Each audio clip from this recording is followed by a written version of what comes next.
battle of 2023, Navy Seahawks versus the Houthi swarm.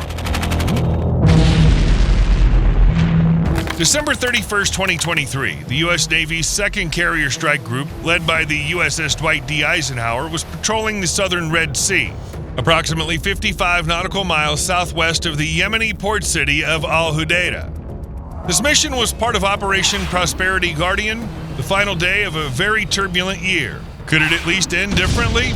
No. At 6:30 a.m. local time, a distress signal was received from the Singapore-flagged container ship Maersk Hangzhou. It was under attack by Houthi forces.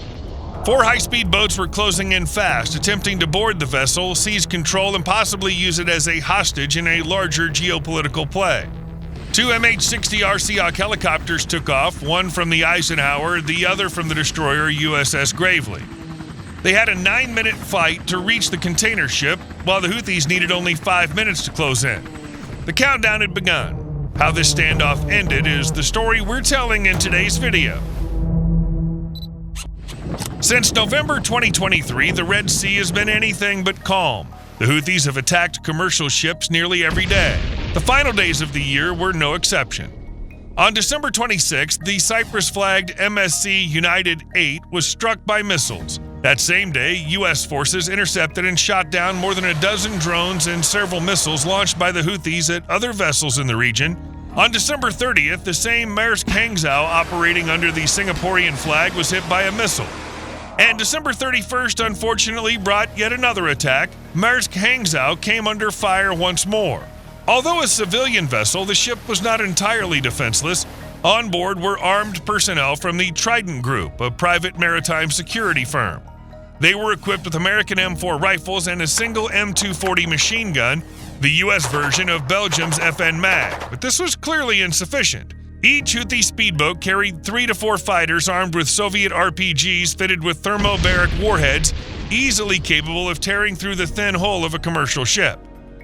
They also wielded Soviet AK-47s, PKM machine guns, and were equipped with American-made Starlink terminals. These terminals enabled real-time coordination of the assault and live intelligence sharing from ground spotters and drones.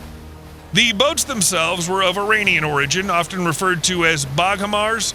This isn't a specific model name, but rather a generic term now used for small, fast attack boats employed by Iran and its allies, including Hezbollah and the Houthis.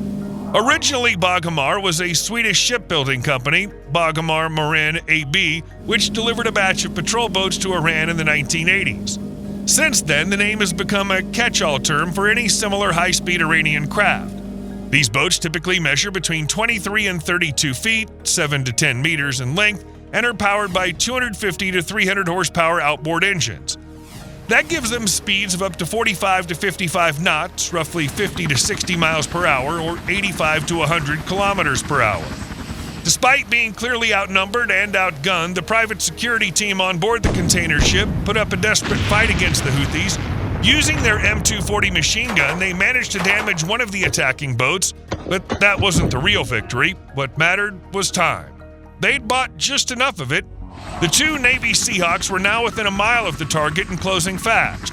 Their AN/APS-153 radars picked up the incoming boats, but due to interference, the systems had to switch into a narrow beam mode and then into moving target tracking. The Houthis also spotted the incoming helicopters and opened fire with their machine guns. Bullets zipped past just 20 to 30 feet from the helicopters, but the Seahawks kept diving toward their prey. The pilots released flares and a cloud of radar reflecting chaff to guard against potential manned portable air defense systems. Altitude 150 feet. Time to strike. Almost simultaneously, both MH-60R Seahawks unleashed bursts from their heavy GAU-21 machine guns, chambered in 50 BMG, 12.7 by 99 millimeter. Each round, a 1.5-ounce steel slug, was traveling at 3,000 feet per second, or about 880 meters per second. That's devastating kinetic energy. Now at a fire rate of 1,100 rounds per minute. 3 short bursts from one of the helicopters, and the first Houthi boat erupted into flames. Its fuel tank exploded instantly. At the same time, the second Seahawk let off a 3-second burst, sending 50 of those 1.5-ounce projectiles toward the next target. A split second later, the second boat flipped and sank. The third was, in a twisted sense, the luckiest. Both helicopters focused fire on it at the same time. The result was predictable express delivery to the ocean floor.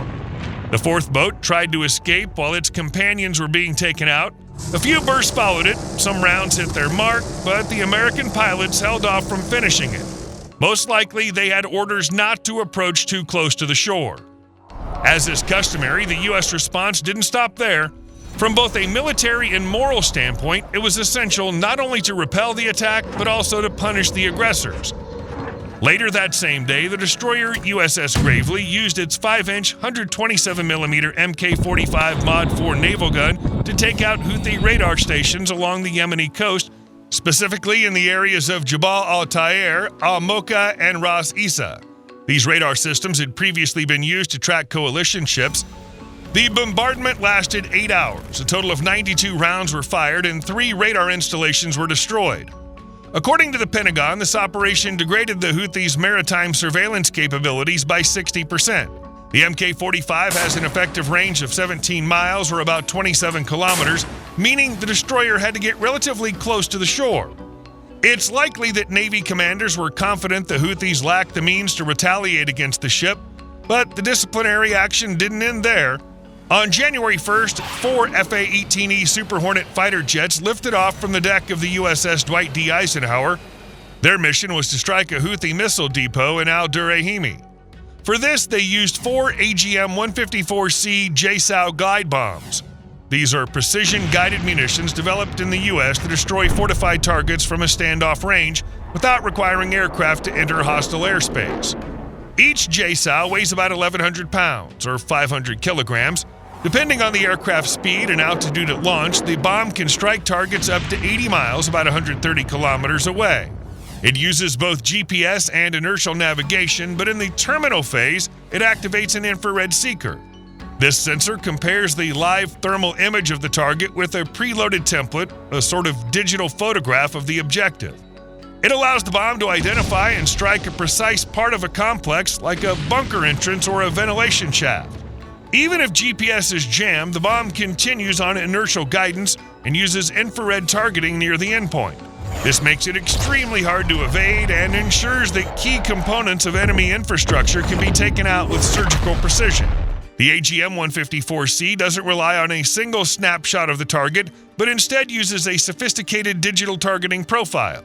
This profile includes a multi-layered thermal model of the objective with several infrared images stored in its database, captured at different times of day, from various angles, and under varying thermal conditions.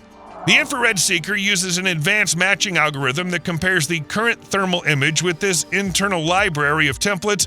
Even if the target's general appearance differs slightly from the template, critical components, ventilation intakes, hatches, antenna arrays remain recognizable. The bomb doesn't aim at the structure as a whole, but targets specific nodes that tend to stay in the same location. It's worth noting that neither Russia nor China currently possesses bombs with such targeting capabilities. Their precision-guided munitions rely almost entirely on satellite navigation, which is vulnerable to jamming. For instance, during the Russia-Ukraine war, the Russian military began widely deploying modified high-explosive bombs weighing 500, 1,500, and 3,000 kilograms, or approximately 1,100, 3,300, and 6,600 pounds. These bombs were retrofitted with universal guidance and gliding modules to turn them into precision weapons. Targeting was handled via GLONASS, the Russian equivalent of GPS. But the Ukrainian armed forces quickly found ways to disrupt this system, jamming the satellite signals and rendering the weapons ineffective. That kind of countermeasure doesn't work against JSOW bombs. In addition to their precise guidance systems, these bombs are equipped with the highly effective BROACH, warhead short for Bomb Royal Ordnance Augmented Charge. It's a dual-stage system. The initial charge, called the penetrator, creates an entry hole through reinforced concrete or armor plating. The main warhead then travels through this opening and detonates inside the target, destroying its interior. This mechanism can penetrate up to 12 feet, around 3.7 meters of reinforced concrete above an underground facility. And on January 1st, 2024, the AGM-154C JSOW bombs proved their worth again. They punched through the concrete roof of a missile storage site and detonated inside. The results, 18 Qasif kamikaze drones were destroyed, each loaded with 70-pound, roughly 30-kilogram warheads, along with 4 Nor anti-ship missiles, 12 Houthi fighters, and 2 Iranian advisors. As this incident shows, the United States consistently responds to Houthi aggression with overwhelming force, often delivering retaliatory strikes that far exceed the scale of the original attack. America sends a clear message. It will not hesitate to protect international trade routes and its allies. Yet even these strikes are like trying to bail out the sea with a sieve.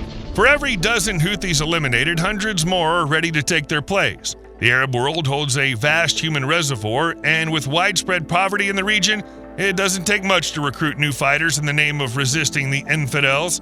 Iran, of course, continues to supply the weapons. So American airstrikes alone won't solve the problem. Either Iran must be neutralized and the region thoroughly cleared of militants, or a political solution must be found.